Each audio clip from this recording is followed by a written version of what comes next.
Hello viewers, welcome back to our channel ticket counter. ఈ రోజు ఈ వీడియోలో 2024 లో బాలీవుడ్ లో రిలీజ్ అయిన ఒక రొమాంటిక్ కామెడీ మూవీని చూద్దాం. ఆ మూవీ పేరే తేరా క్యా హోగా లవ్లీ. ఈ మూవీలో రణదీప్ హూడా, ఇలియానా డిసూజా, కరణ్ కుంద్రా కలిసి నటించడం జరిగింది. మూవీ అయితే చివరి వరకు చాలా థ్రిల్లింగ్ గానే ఉంటుంది, అందుకే ఎక్కడ మిస్ చేయకుండా ఎండ్ వరకు చూడండి.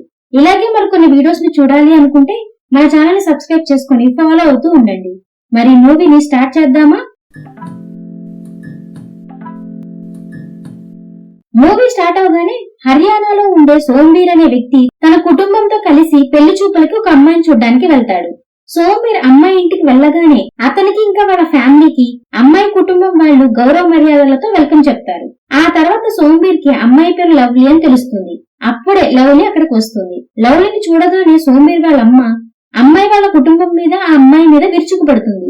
ఎందుకంటే పెళ్లి చూపుల కోసం పంపించిన ఫోటోలో లవ్లీ చాలా తెల్లగా ఉంటుంది. కానీ వాళ్ళు లవ్లీని ఎదురుగా చూసి షాక్ అయిపోతారు. నిజానికి లవ్లీ రియల్ గా చాలా నల్లగా ఉంటుంది. అందువల్ల సోంబీర్ వాళ్ళ లవ్లీ కుటుంబం వాళ్ళ మీద చాలా కోపడుతుంది. దాంతో లవ్లీకి కూడా కోపం వస్తుంది. ఆ కోపంలో లవ్లీ సోంబీర్ వాళ్ళ అమ్మను కోపడుతుంది. నిజానికి లవ్లీకి తెలియకుండానే లవ్లీ ఫోటోని తెల్లగా చేసి అబ్బాయి కుటుంబం వాళ్ళకి ఈ లవ్లీ కుటుంబం వాళ్ళు పంపించారనే విషయం తెలుస్తుంది. దానివల్ల సోంబీర్ వాళ్ళమ్మ చాలా కోపంగా మాట్లాడుతుంది. అంతేకాకుండా వాళ్ళమ్మ లవ్లీ రంగు గురించి ఇష్టం వచ్చినట్లుగా మాట్లాడుతుంది. ఆ మాటలు విన్న లవ్లీకి కోపం వచ్చి సోంబీర్ వాళ్ళమ్మకి ఎదురు చెప్తుంది. ఆ మాటలు విని సోంబీర్ కూడా కోపంతో లవ్లీని తిడతాడు. ఎందుకంటే సోంబీర్ కి లవ్లీని తన ఫోటోని ఫెయిర్ గా ఎడిట్ చేసి పంపించింది అని తను అనుకుంటూ ఉంటాడు. ఇంత జరిగాక సోంబీర్ తన కుటుంబంతో అక్కడి నుంచి వెళ్లిపోతాడు. దాంతో లవ్లీ కూడా తన కుటుంబం మీద చాలా కోపంగా ఉంటుంది. లవ్లీ చిన్నతనం నుంచే తన రంగు గురించి అందరూ మాట్లాడుకుంటూ ఉంటారు. దానివల్ల లవ్లీ చాలా బాధగా ఉంటూ ఉంటుంది. ఆ తర్వాత లవ్లీ వాళ్ళమ్మ ప్రెగ్నెంట్ అని, తొందరలోనే తనకి చెల్లో తమ్ముడో రాబోతున్నారని లవ్లీకి తెలుస్తుంది. ఈ విషయం తెలిసాక లవ్లీ దేవుడి దగ్గరికి వెళ్లి నాకు రాబోయే తమ్ముడికో చెల్లికో నాకు వచ్చిన రంగు రాకూడదు అని ప్రార్థిస్తుంది. ఆ తర్వాత లవ్లీకి ఒక చిన్న చెల్లి పుడుతుంది. లవ్లీ చెల్లి చాలా తెల్లగా ఉంటుంది. అప్పుడు లవ్లీ కనీసం నా చెల్లైనా తెల్లగా ఉంది. నేను చిన్నప్పటి నుంచి రంగు గురించి విన్న మాటలు, నా వెనకాల జోక్స్ నా చెల్లి వినే అవకాశం లేదు అని తను సంతోషంగా ఫీల్ అవుతుంది. ఇప్పటి వరకు లవ్లీని 11 మంది అబ్బాయిలు పెళ్లి చూపులకు వచ్చి రిజెక్ట్ చేసి ఉంటారు. దానివల్ల లవ్లీ వాళ్ళ ఇంట్లో వాళ్ళు చాలా బాధగా ఉండేవారు. లవ్లీ వాళ్ళ నాన్న ఏదేమైనా లవ్లీకి పెళ్లి చేయాలని చూస్తూ ఉంటాడు. ఆ తర్వాత లవ్లీని చూడ్డానికి అబ్బాయి తన కుటుంబంతో వస్తాడు. లవ్లీని చూశాక అబ్బాయి వాళ్ళ నాన్న ఒకవేళ మీరు ఇద్దామనుకున్న కట్నం డబల్ చేస్తే మేము ఈ పెళ్లికి ఒప్పుకుంటాం అని అబ్బాయి వాళ్ళ ఫ్యామిలీ వీళ్ళతో అంటారు. ఆ మాట విన్న లవ్లీ వాళ్ళ నాన్న ఈ సంబంధానికి సరే అంటాడు. కానీ లవ్లీ మాత్రం చాలా కోపంగా ఉంటుంది. లవ్లీ వాళ్ళ నాన్నని చూసి నేను పెళ్లి చేసుకోవాలనుకుంటున్నా, బిజినెస్ డీల్ కాదు అని ఈ సంబంధం వద్దు అని చెప్పించడానికి ట్రై చేస్తుంది. కానీ లవ్లీ వాళ్ళ నాన్న మాత్రం నేనేం చేసినా నా కూతురు సంతోషం కోసమే, అందుకే నువ్వు పెళ్లికి ఒప్పుకో అని లవ్లీ పేరెంట్స్ లవ్లీని ఒప్పిస్తారు. దాంతో వేరే దారి లేక లవ్లీ ఆ పెళ్లికి ఒప్పుకుంటుంది. ఆ తర్వాత లవ్లీ వాళ్ళ నాన్న లవ్లీకి కట్నంగా ఇచ్చే సామాన్లని కొనే పనిలో ఉంటాడు. ఆ తర్వాత లవ్లీ వాళ్ళ నాన్న ఒక ఎలక్ట్రానిక్ షాప్ నుంచి అన్ని సామాన్లు కొంటాడు. లవ్లీ అప్పుడు అక్కడ షాపింగ్ చేస్తున్న సమయంలో లవ్లీ తన చిన్నప్పటి ఫ్రెండ్ అయినటువంటి గుర్దీప్ అలియాస్ గుగ్గుని కలుస్తుంది. దాంతో లవ్లీ గుగ్గుని చూసి నాకు తొందరలోనే పెళ్లి కాబోతుందని చెప్తుంది. ఆ మాట వినగానే గుగ్గు చాలా సంతోషిస్తాడు. కానీ పెళ్లి వల్ల లవ్లీ సంతోషంగా లేదని తనకు తెలుస్తుంది. ఆ తర్వాత లవ్లీ తిరిగి ఇంటికి వెళ్ళిపోతుంది. అలా పెళ్లి ఏర్పాట్లు మొదలవుతాయి. లవ్లీ వాళ్ళ ఇంట్లో వాళ్ళందరూ సంతోషంగా ఉంటారు. అలా లవ్లీ వాళ్ళ నాన్న ఇంకా కుటుంబ సభ్యులు సందీప్ అనే వ్యక్తి కోసం వెయిట్ చేస్తూ ఉంటారు. నిజానికి లవ్లీ వాళ్ళ నాన్న సందీప్ ట్రక్ ని ఇంటి దగ్గరికి తీసుకుని రమ్మని పిలిచి ఉంటాడు. అతను ఆ ట్రక్ లో కట్నం సామాన్లన్నీ నింపి అబ్బాయి వాళ్ళ ఇంటికి పంపించాలని అనుకుంటాడు. కానీ సందీప్ మాత్రం లవ్లీ వాళ్ళ నాన్న ఫోన్ ని లిఫ్ట్ చేయడు. అందువల్ల లవ్లీ వాళ్ళ నాన్న సందీప్ ని పిలుచుకొని రావడానికి వెళ్తాడు. సరిగ్గా అదే సమయంలో ఒక వ్యక్తి ఫేస్ కనిపించకుండా కవర్ చేసుకుని ఒక ట్రక్ ని తీసుకుని లవ్లీ ఇంటికి వచ్చి లవ్లీ బ్రదర్ టిండేని చూసి మీ నాన్న ట్రక్ ని పంపించారు, అందుకే తొందరగా కట్నం సామాన్లన్నీ ఈ ట్రక్ లో పెట్టండి అని చెప్తాడు. దాంతో లవ్లీ ఇంట్లో వాళ్ళు కట్నం సామాన్లన్నీ ఆ ట్రక్ లో పెడతారు. ఆ తర్వాత ట్రక్ అక్కడి నుంచి వెళ్లిపోతుంది. అలా కాసేపటి తర్వాత లవ్లీ వాళ్ళ నాన్న సందీప్ అనే వ్యక్తిని ట్రక్ ని తీసుకుని ఇంటికి వచ్చి ట్రక్ వచ్చేసింది, సామాన్లన్నీ ఆ ట్రక్ లో పెట్టండి అని అంటాడు. దాంతో ఇంట్లో వాళ్ళందరూ లవ్లీ వాళ్ళ నాన్నను చూసి ట్రక్ ఇందాకి వచ్చి సామాన్లు తీసుకువెళ్ళింది కదా అని అంటారు. ఆ మాటలు విన్న లవ్లీ నాన్నకి ఇంటి నుంచి కట్నంగా వెళ్లాల్సిన సామాన్లన్నీ దొంగిలించబడ్డాయని అర్థమవుతుంది. అందువల్ల అందరూ చాలా బాధపడతారు. ఎందుకంటే ఆ సామాన్ల కోసం చాలా డబ్బులు ఖర్చు పెట్టి ఉంటారు. అందువల్ల లవ్లీ కుటుంబం వాళ్ళు పోలీసులకు ఫోన్ చేసి జరిగిందంతా చెప్తారు. సరిగ్గా అప్పుడే పోలీస్ ఇన్స్పెక్టర్ అయిన సోంబీర్ లవ్లీ ఇంటికి వస్తాడు. సోంబీర్ లవ్లీని చూడగానే షాక్ అయిపోతాడు. ఎందుకంటే కొన్ని రోజుల క్రితమే సోంబీర్ లవ్లీని రిజెక్ట్ చేసి వెళ్ళాడు కదా, అందుకే సోంబీర్ చాలా అన్కంఫర్టబుల్ గా ఫీల్ అవుతూ ఉంటాడు. ఆ తర్వాత లవ్లీ వాళ్ళ నాన్న సోంబీర్ ని చూసి కట్నానికి ఇవ్వాల్సిన సామాన్లు దొంగిలించబడ్డాయి అని చెప్తాడు.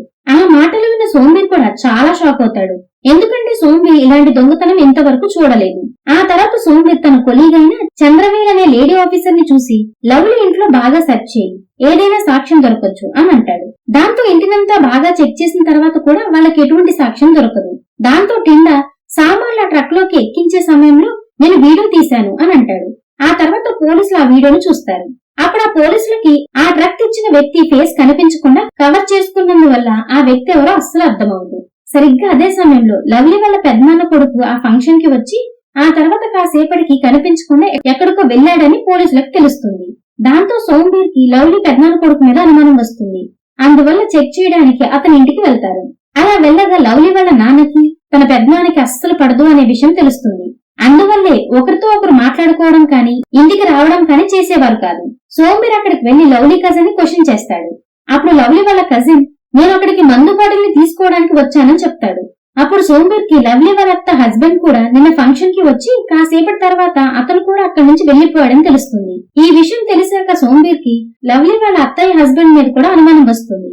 ఎందుకంటే సామాన్లు పెట్టి ఉన్న గది కీస్ లవ్లీ వాళ్ళ అత్త దగ్గరే ఉంది. అందువల్ల సోంబీర్ లవ్లీ వాళ్ళ అత్తను కూడా అనుమానిస్తాడు. ఇదంతా లవ్లీ చూసి తన కుటుంబం వాళ్ళందరి మీద సోంబీర్ అనుమానం పడ్డం చూసి సోంబీర్ మీద తను కోప్పడుతుంది. కానీ సోంబీర్ లవ్లీని చూసి నా ఇన్వెస్టిగేషన్ లో నువ్వు జోక్యం చేసుకోవద్దు అని అంటాడు. ఆ తర్వాత సోంబీర్ లవ్లీ వాళ్ళ అత్తయ్య హస్బెండ్ కి ఫోన్ చేస్తాడు. కానీ అతను కాల్ లిఫ్ట్ చేయడు. అందువల్ల సోంబీర్ వీళ్ళని చూసి మనందరం మీ అత్త వాళ్ళ ఇంటికి వెళ్లి చెక్ చేద్దామని అంటాడు. అంతమంది జీప్ లో అయితే పట్టరు కాబట్టి సోంబీర్ అందరినీ సందీప్ ట్రక్ లో కూర్చోబెట్టి తీసుకువెళ్తాడు. దారిలో అందరూ ఒక డాబా దగ్గర ఆగుతారు. అక్కడ లవ్లీ వాళ్ళ నాన్నకి అతని అన్నయ్యకి మధ్య గొడవ జరుగుతుంది. వాళ్ళిద్దరి మాటల వల్ల లవ్లీ వాళ్ళ అత్త హస్బెండ్ ఒక బిజినెస్ ని స్టార్ట్ చేశాడని, ఆ బిజినెస్ కోసం లవ్లీ వాళ్ళ నాన్నే అతనికి చాలా డబ్బు ఇచ్చాడని, నిజానికి ఆ డబ్బు మొత్తాన్ని లవ్లీ వాళ్ళ నాన్న తన అన్నయ్య చెప్పినందువల్లే ఇచ్చి ఉంటాడు. కానీ లవ్లీ వాళ్ళ మామయ్య ఆ డబ్బు మొత్తాన్ని పోగొట్టేశాడు. అందువల్లే లవ్లీ వాళ్ళ నాన్నకి వాళ్ళ అన్నయ్యకి మధ్య గొడవ జరుగుతూ ఉంటుంది. ఇప్పుడు ఇద్దరు ఇదే విషయం మీద గొడవ పడతారు. ఒకరినొకరు బాగా కొట్టుకుంటారు. అలా కాసేపటి తర్వాత ఇద్దరు కాస్త కోపం తగ్గించుకొని పూర్తిగా శాంతించి ఆ తర్వాత ఇద్దరు మళ్ళీ మాట్లాడుకుంటారు. అలాగే కలిసి భోజనం కూడా చేస్తారు. ఇదంతా చూసి అందరూ చాలా సంతోషంగా ఫీల్ అవుతారు. ఎందుకంటే ఇంత జరిగాక ఇద్దరు బ్రదర్స్ మధ్య దూరం తగ్గిపోయింది అని. అదే సంతోషంతో అక్కడి నుంచి బయలుదేరతారు. అప్పుడు సోంబీర్ కి లవ్లీ ఫోటోని ఫెయిర్ గా చేసి పంపించింది లవ్లీ కాదని, దాని గురించి అసలు లవ్లీకి ఏమీ తెలియదనే విషయం తెలుస్తుంది. ఈ విషయం తెలిసాక సోంబీర్ కి చాలా బ్యాడ్ ఫీలింగ్ కలుగుతుంది. ఎందుకంటే ఆ రోజు నిజం తెలుసుకోకుండా సోంబీర్ లవ్లీని బాగా తిట్టాడు. ఇప్పుడు సోంబీర్ కి లవ్లీ నచ్చడం మొదలవుతుంది. కానీ దీని గురించి సోంబీర్ లవ్లీకి ఏమీ చెప్పడు. ఆ తర్వాత అందరూ లవ్లీ వాళ్ళ అత్త ఇంటికి వెళ్తారు. అప్పుడు లవ్లీ వాళ్ళ మావయ్య ఇంట్లోని సామాన్లను అమ్ముతూ కనిపిస్తాడు. ఇదంతా చూశాక ఇతనే సామాన్లని దొంగిలించాడేమో అని అందరికీ అనిపిస్తుంది. కానీ లవ్లీ వాళ్ళ మావయ్య నేను 5 లక్షల రూపాయలను అప్పుగా తీసుకున్నాను. ఆ డబ్బులు వసూలు చేసుకోవడానికే ఆ మహిళ ఇక్కడికి వచ్చింది. నా దగ్గర డబ్బు లేనందువల్ల ఈ సామాన్లను తీసుకుని వెళ్తుంది అని చెప్తాడు. అప్పుడు లవ్లీ వాళ్ళ నాన్న చాలా కోపడతాడు. ఎందుకంటే లవ్లీ వాళ్ళ మావయ్య ఇంతవరకు చాలా డబ్బులు పోగొట్టుకున్నాడు. అయినా కూడా మళ్లీ అప్పు చేస్తూ వాడుతూ ఉన్నాడు అని. ఆ తర్వాత సోంబీర్ డబ్బు ఇచ్చిన ఆ మహిళను చూసి నువ్వు ఈ విధంగా వచ్చి నీ డబ్బును వసూలు చేసుకోకూడదు. ఇలా చేయడం మానుకోకపోతే నేను అరెస్ట్ చేస్తా అని బెదిరిస్తాడు.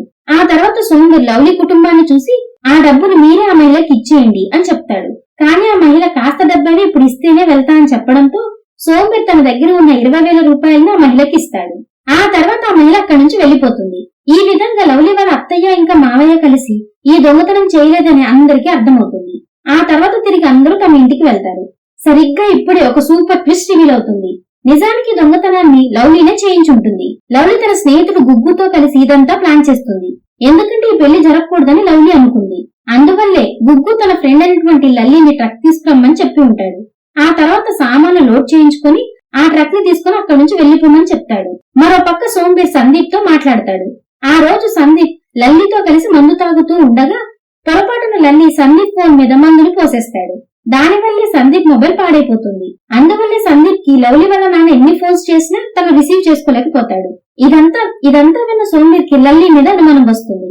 దాంతో హీరో లల్లీ వాళ్ళ ఇంటికి వెళ్తాడు. అలాగే సోంబీర్ కి లవ్లీ ఇంట్లో వాళ్ళు మేం లోడ్ చేసిన ట్రక్ లో కత్రినా కైఫ్ ఫోటో ఉందని చెప్పి ఉంటారు. నిజానికి లల్లీ ట్రక్ లో కూడా కత్రినా కైఫ్ ఫోటో ఉంటుంది. అందువల్ల సోంబీర్కి లల్లి మీద ఇంకా అనుమానం పెరుగుతుంది. కానీ సోంబీర్ లల్లి ఇంటికి వెళ్ళినప్పుడు లల్లి వాళ్ళ నాన్న సోంబీర్ని చూసి లల్లి 2 రోజుల నుంచి ఇంటికి రాలేదు అని చెప్తాడు. ఆ మాటలు వినగానే ఖచ్చితంగా లల్లీనే ఈ దొంగతనంలో ఇన్వాల్వ్ అయ్యాడని సోంబీర్కి నమ్మకం కుదురుతుంది. మరో పక్క లవ్లీ లెహంగా ఫిట్టింగ్ చేయించుకోవాలని ఇంట్లో సాకు చెప్పి టైలర్ దగ్గరికి వెళ్తుంది. కానీ అక్కడి నుంచి గుగ్గుతో కలిసి గుగ్గు నడిపే పౌల్ట్రీ ఫామ్ కి వెళ్తుంది. అక్కడ ఇద్దరు లల్లీని బంధించి ఉంచుతారు.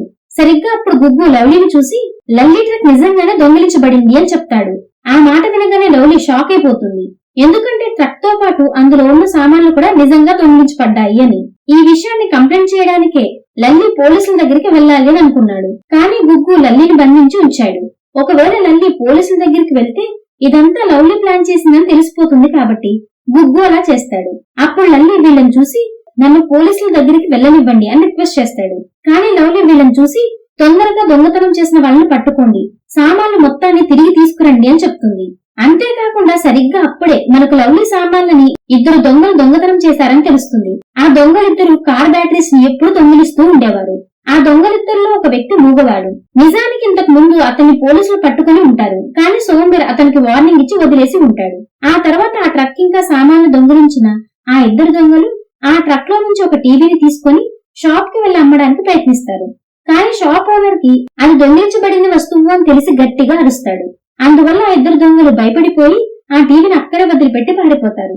దాంతో ఆ షాప్ ఓనర్ పోలీసులకు ఫోన్ చేసి జరిగిందంతా చెప్తాడు.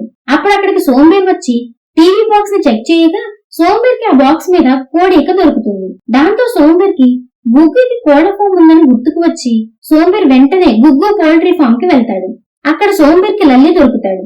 అప్పుడు లల్లి సోంబీర్ ని చూసి గుగ్గు ఇంకా లవ్లీ ఒకరినొకరు ప్రేమించుకున్నారు. అందువల్ల లవ్లీ చెప్పిన వెంటనే గుగ్గు ఈ సామాన్లను దొంగిలించాడు. లవ్లీ పెళ్లి క్యాన్సిల్ అయ్యాక ఇద్దరు పెళ్లి చేసుకోవాలని అనుకున్నారు అని చెప్పగా అది విన్న సోంబీర్ చాలా బాధపడతాడు.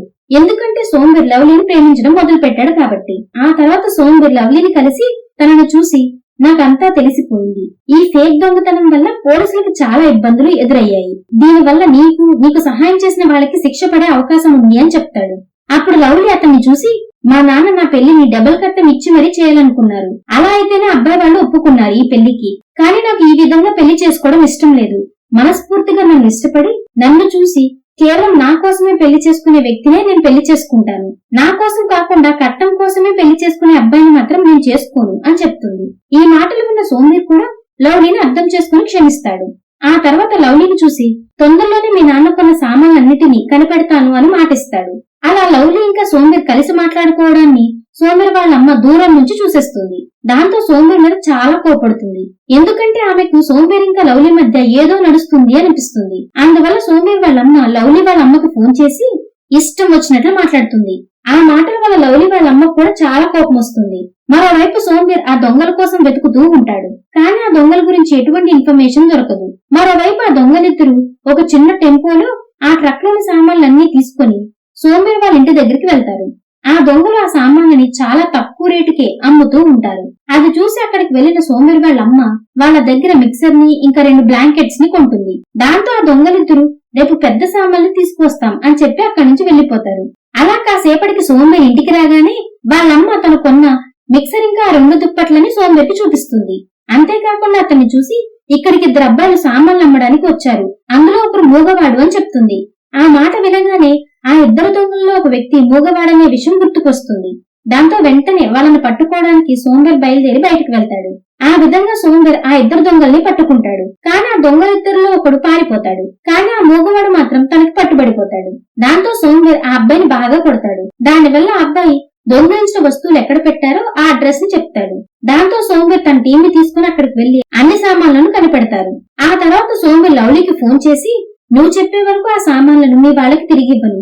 ఎందుకంటే ఒకవేళ నేను ఈ సామాన్లు మీ వాళ్ళకి తిరిగిచ్చేస్తే నీకు పెళ్ళైపోతుంది అని అంటాడు. అది విన్న లవ్లీ మాత్రం లేదు, సామాన్లు మా ఇంట్లో వాళ్ళకి అప్పగించేయండి, ఎందుకంటే నేను పెళ్లి చేసుకోవాలని నిర్ణయించుకున్నానని చెప్తుంది. సామాన్లు దొంగతనం జరిగాయి అని అబ్బాయి వాళ్ళు పెళ్లిని క్యాన్సిల్ చేయాలనుకున్నారు. ఆ మాట వినగానే లవ్లీ వాళ్ళ పెద్దనాన్న లవ్లీ పెళ్లి జరగడానికి 5 లక్షల డబ్బులు ఇస్తానని చెప్పాడు. అందుకే లవ్లీ ఆ పెళ్లిని చేసుకోవాలని నిర్ణయం తీసుకుంటుంది. అందుకే లవ్లీ సోంబీర్తో సామాన్లను తిరిగి ఇచ్చేయండి, అందువల్ల పెద్దనాన్న ఆ 5 లక్షలు ఇచ్చే పని తప్పుతుంది అని అంటుంది. దాంతో సోంబీర్ ఆ సామాన్లను తీసుకుని వెళ్లి లవ్లీ ఇంటికి వెళ్లి అన్ని అప్పగిస్తాడు. దాంతో లవ్లీ ఇంట్లో వాళ్ళందరూ చాలా సంతోషిస్తారు, ఎందుకంటే వాళ్ళ సామాన్లు మొత్తం తిరిగి దొరికినందుకు. కానీ సోంబేర్ లవ్లీ ఇంట్లో వాళ్ళందరినీ చూసి లవ్లీ ఇంకా గుగ్గు ఒకరినొకరు ప్రేమించుకుంటున్నారని చెప్తాడు. ఆ మాట వినగానే లవ్లీ ఇంకా గుగ్గు చాలా షాక్ అవుతారు. ఆ తర్వాత ఇద్దరు సోంబేర్ని చూసి మా మధ్య ఎలాంటి సంబంధం లేదు, మేమిద్దరం మంచి ఫ్రెండ్స్ మాత్రమే అని చెప్తారు. అది విన్న సోంబేర్ మీరిద్దరూ ఒకరినొకరు ప్రేమించుకుంటున్నారని నాకు లల్లీ చెప్పాడు అని అంటాడు. అది విన్న గుగ్గు లల్లీ ముందుగా దొంగతనం చేయడానికి అస్సలు ఒప్పుకోలేదు, అందుకే నేను లవ్లీని ప్రేమిస్తున్నాను అని అబద్ధం చెప్పాను. దాంతో దొంగతనం చేయడం కోసం లల్లీ ఒప్పుకున్నాడు. నేను లల్లీతో చెప్పిందంతా అబద్ధం అని చెప్తాడు. ఆ మాట వినగానే సోంబేర్ చాలా సంతోషిస్తాడు. ఆ తర్వాత లవ్లీకి ప్రపోజ్ చేద్దామని సోంబేర్ అనుకుంటూ ఉండగానే అక్కడికి సోంబేర్ వాళ్ళమ్మ వచ్చేస్తుంది. అంతేకాకుండా లవ్లీ కుటుంబ సభ్యులకి సోంబేర్ వాళ్ళ అమ్మకి మధ్య మళ్ళీ గొడవ జరుగుతుంది. దాంతో సోంబేర్ వాళ్ళ అమ్మ సోంబేర్ని తీసుకుని అక్కడి నుంచి వెళ్లిపోతుంది. నిజానికి ఆ తర్వాత రోజే లవ్లీ పెళ్లి జరగబోతూ ఉంటుంది. ఆ పెళ్లికి లవ్లీ బాగా రెడీ అవుతుంది. మరోవైపు సోంబేర్ ఇప్పుడు ఏం చేయాలి అని ఆలోచిస్తూ ఉంటాడు. అప్పుడే సోంబేర్ కు ఒక ఐడియా వస్తుంది. దాంతో సోంబేర్ లవ్లీ పెళ్లి ఆపడానికి వెళ్తాడు. అక్కడికి వెళ్లి అందరినీ చూసి ఈ దొంగతనాన్ని ప్లాన్ చేసి చేయించింది లవ్లీనే, పోలీసులను తప్పుదారి పట్టించినందుకు లవ్లీని అరెస్ట్ చేస్తున్నాను అని చెప్పి అబ్బాయి తండ్రిని చూసి మీరు లవ్లీ కుటుంబం నుంచి డబుల్ కట్నం అడిగారంట, దీనివల్ల మీ మీద కూడా ఒక కేసు ఫైల్ అవుతుంది, అందువల్ల మీకు 2 ఆప్షన్స్ ఇస్తున్నాను. అందులో మొదటిది అందరినీ తీసుకుని ఇక్కడి నుంచి వెళ్లిపోవడం, రెండోది జైలుకి వెళ్లడం అని బెదిరిస్తాడు. దాంతో పెళ్లి కొడుకు వాళ్ళ నాన్న తన కుటుంబంతో కలిసి అక్కడి నుంచి వెళ్లిపోతారు. ఆ తర్వాత సోంబేర్ లవ్లీని అరెస్ట్ చేసి అక్కడి నుంచి తీసుకువెళ్తాడు. కానీ సోంబేర్ లవ్లీని స్టేషన్ కి కాకుండా ఒక పార్క్ కి తీసుకుని వెళ్లి తనని చూసి నేను ఇష్టపడుతున్నాను, మా అమ్మ నీ రంగు గురించి తప్పుగా మాట్లాడినందుకు నన్ను క్షమించు అని అంటాడు. లవ్లీ కూడా సోంబేర్ని క్షమిస్తుంది, ఎందుకంటే నిజానికి లవ్లీ కూడా సోంబేర్ని ఇష్టపడుతూ ఉంటుంది. దాంతో సోంబేర్ తనను చూసి మా అమ్మ అంత ఈజీగా ఈ పెళ్లికి ఒప్పుకోదు, ఎందుకంటే మన సమాజంలో ఫేస్ కి అబ్సెషన్ లో ఫస్ట్ పొజిషన్ లో మా అమ్మే ఉంటుంది, కానీ నీతో కలిసి ఉంటే మా అమ్మ నిన్ను ఖచ్చితంగా ఇష్టపడుతుంది, అందువల్ల నేను పెళ్లి చేసుకోవాలని అనుకుంటున్నా అని అంటాడు. లవ్లీ కూడా ఈ పెళ్లికి ఒప్పుకుంటుంది. ఆ తర్వాత సోంబేర్ లవ్లీ వాళ్ళ కుటుంబానికి ఫోన్ చేసి నేను లవ్లీని ప్రేమిస్తున్నా, లవ్లీని నేను పెళ్లి చేసుకోవాలనుకుంటున్నాను అంటాడు. ఆ మాటలు వినగానే లవ్లీ కుటుంబం వాళ్ళు చాలా సంతోషిస్తారు. దాంతో సోంబేర్ లవ్లీని తీసుకుని మండపానికి బయలుదేరతాడు. సరిగ్గా అక్కడితో ఈ మూవీ ఎండ్ అవుతుంది. ఈ మూవీ మీకు ఎలా అనిపించిందో కామెంట్ చేసి చెప్తారు కదా. మీరు చేసే కామెంట్స్, లైక్స్ అండ్ సబ్స్క్రిప్షన్స్ మాకు నెక్స్ట్ వీడియో చేయడానికి ఎంతో ఎంకరేజ్మెంట్ ని ఇస్తాయి. ఈ వీడియో కనుక మీకు నచ్చినట్లయితే మీ ఫ్రెండ్స్ అండ్ ఫ్యామిలీతో కూడా షేర్ చేసుకుని తప్పకుండా సపోర్ట్ చేస్తూ ఉండండి. Thank you everyone for watching.